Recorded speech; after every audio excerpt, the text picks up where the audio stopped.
Welcome back, everyone, to Drunk Bible Study Bonus Edition. We are here with the Book of Esther. How exciting. This is really a great book so far, and I'm glad that we have a whole nother episode on it. I wanted to dive into some of kind of the background of Esther. It sounds like Esther is basically a fairy tale, essentially. It's just but let me tell you that people on the internet, Christians on the internet, would really take umbrage with you calling it a fairy tale. And I know this from reading some YouTube comments just like 30 seconds ago. Oh, gosh. Okay. Well, YouTube comments are like the worst of the internet. I feel like YouTube comments have become what Reddit used to be. Like, it's like really where the total trash of the internet goes to.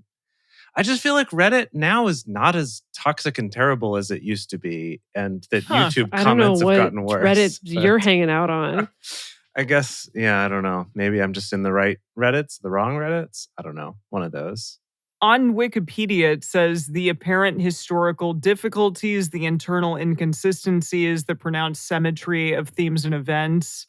It all is the gross exaggeration and the reporting of numbers all point to Esther as a work of fiction. Mm-hmm. And its vivid characters, except for Xerxes, being the product of the author's creative imagination. Now, it doesn't really say who the author is that I can find, which is interesting. Right. But yeah, it's essentially, talking about the creation of Purim, and that's basically what it is. So it says in her article, The Book of Esther in Ancient Storytelling, biblical scholar Adele Berlin discusses the reasoning behind scholarly concern about the historicity of Esther. Much of the debate relates to the importance of distinguishing history and fiction within biblical texts, as Berlin argues, in order to gain a more accurate understanding of the history of the Israelite people. So they're essentially saying that the author of Esther didn't mean for the book to be considered as historical writing. They intentionally wrote it as a historical novella. So it was, common during the Persian and Hellenistic periods to which scholars have dated the Book of Esther. So that's cool. I think that's fine. And it's a good story. It is really fun so far. That's the thing. It's like, it's a good story because it was written as a story. Yeah. And not trying to be something else, right? And I'm like, Yes. It's interesting to think that a story written to be a story might be better than a story that is written to further a political aim or to just be a history. Or to have a heavy-handed moral behind it. Right. And I talked about this right at the top of our last episode, but the structure. So the Book of Esther consists of an introduction in chapters 1 and 2, which we read. Right. Then the main action in chapters 3 to 9:19. So we're still in the middle of that. And then a conclusion in 9:20 to 10:3. So we still have that to go, like the quick conclusion at the end. And as I said before, the plot is structured around banquets. And that word occurs 20 times in Esther. So that's interesting. And it's essentially, the origin of the Jewish feast of Purim. So there you go. Yeah. It's also fun trivia. I think someone mentioned this in the chat when we were doing it, but that it's one of the only, or maybe the only book in the Bible that does not have a single reference to God. Yeah. Oh, wow. Yeah, amazing. Yeah. Just kind of, do you think, not even an implied God, you think? I don't know. I mean, they talk about... We haven't seen it yet. Obviously Jewish people, but not specifically God. Yeah, there hasn't been anything about God. Yeah, so because this was a story that was written to actually be a story, it means there's several film adaptations because, again, we have an actual narrative arc to play with here. So the first adaptation I'm going to talk about is based on a book that I read, actually. So the 2004 novel written by Tommy Tenney called Hadassah, subtitle One Night with the King, was this novelization, like a historical novel that came out in 2004, took my corner of the evangelical Christian church by storm. I did read it. And I do... Was it good? I remember... Okay, for Christian content, yes, it was good. I think that's how it goes. Like, in a lot of Christian circles, it's like anyone produces something even slightly remotely good, people are like, oh my God, Academy Awards, right? Or Pulitzer Prize. In reality, I do remember being put off a little bit by like, what is this male writer doing trying to describe menstruation to me in a book? Like the way he's describing it, I'm like, you're a dude. I'm sorry that I can't get behind this. But it's like taking something that's already an interesting story and then layering it, right, with detail and backstory. It's basically biblical fan fiction, right? Okay. Now, that novel was really popular, and so it got developed into a film starring anyone that we know. Let me look down the cast. Peter O'Toole is literally the only name that stands out to me. Okay. Okay. When was this movie made? 2006. Oh. So not too long after the book came out. Yeah. Now, I tried to find a good clip from One Night with the King to show you. The problem is, from what I've seen, I've not seen this whole film, but what I've seen from watching these clips is like this film is so extra. Like it's just like I tried to find the throne room scene where she comes in, we don't know, is she going to die or not? Like, is it going to be okay? And it was just like so like slow motion and dramatic swells of music as she's very slowly walking up some steps and, and Xerxes is wearing all this eyeliner, but not like in a cool way and in a way that looks weird. So it was really hard for me to find a good clip. Now, I do have a memory of my sister calling me up after our mother had dragged her to this film in 2006. And?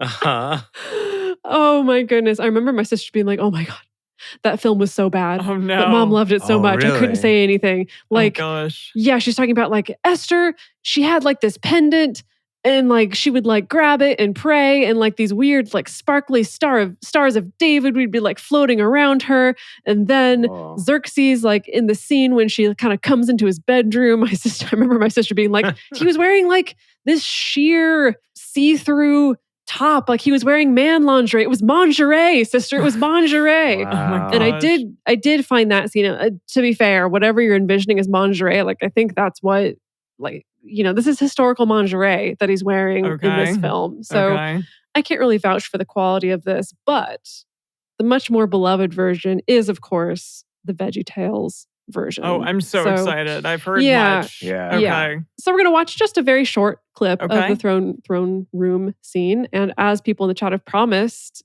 Esther's probably the hottest vegetable you've ever seen. I'm excited. Can't wait to see this hot veg. Yeah. So before we just look at this scene, though, I did want to just mention that in this VeggieTales version, the like auditions that they all do is actually a talent show. And they actually bring them all up on stage and they have to sing a song.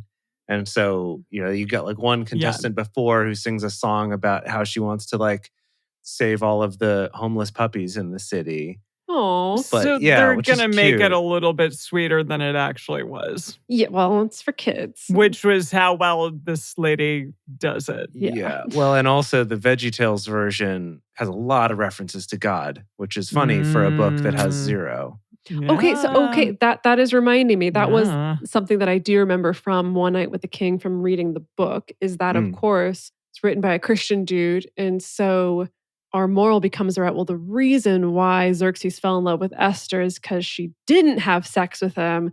She just like stayed up having philosophical conversations with him. And so there's also this like playing chess. Definitely this purity culture message as well. That's how you get a husband king is by not having sex. A husband king, for sure. That's what I read. All right, so this is the scene now where she's shown up in his courtroom. And in this one, I think Heyman is there already in the room with him rather than her just talking to the king by himself. But here we go. This is the scene. What would I do without you?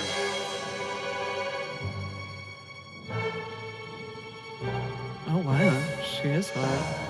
Hey, who invited the queen? Did you invite the queen? No, I don't think I did.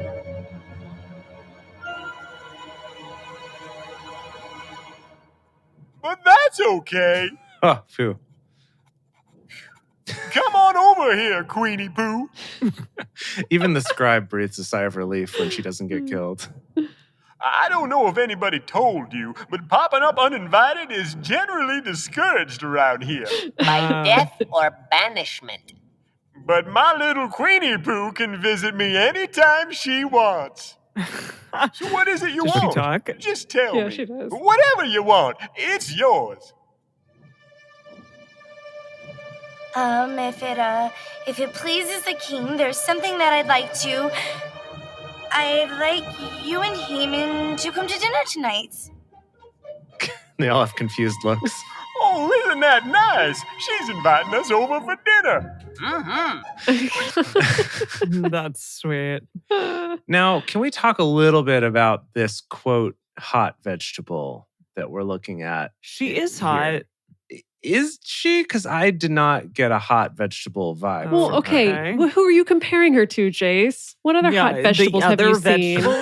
I don't know any what hot vegetables. That's the problem. That's what I'm saying.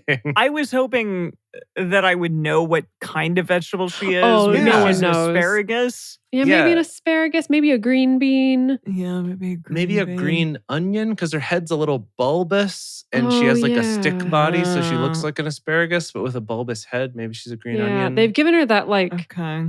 I guess 2000s hot girl. I've got like this little piece of hair falling in my face and that's real sexy. Right. It's like a bob, but I have a strand of hair across my face. Yeah. Yes. Yeah. That's fun. Yeah, it's pretty good. It's also just, in this, they've really portrayed Xerxes as being not hot. Well, not hot, real which dingus. is disappointing, Yeah. but a real dingus. Yeah. He's just like when they kick out the first queen, when they kick out Vashti and like throw the suitcase out after her, which in this version, Haman's the one who does that, even though he hasn't entered the story He's yet not in there the Bible yet. version. Yeah. Interesting. But then the king comes up and he's like, oh gosh, well, that seems a little harsh, don't you think? Interesting. And he's like, nah, man, if you let him talk back to you, everyone will talk back to you. You got to respect the king, And he's like, oh, okay, I guess. But what do I do now? He's like, oh, let's get you a new king. It's just very much of a doofusy kind of a king. Wow. Which it tracks though with what's in the text of That's Xerxes just true. kind of like, la, la, la, let's That's drink. true. Let's make it a law that everyone can drink as much as they like. La, la, That's la, true. come get naked. Ooh, virgins? Okay. Some people that you don't like? Okay, let's kill them all. Like he is a little bit of a dweebus. Yeah, that's true. That's fair. That's fair. I am really interested to see how the whole thing ends because it's been a fun time so far. And yeah, VeggieTales did not disappoint. Thank you for showing me.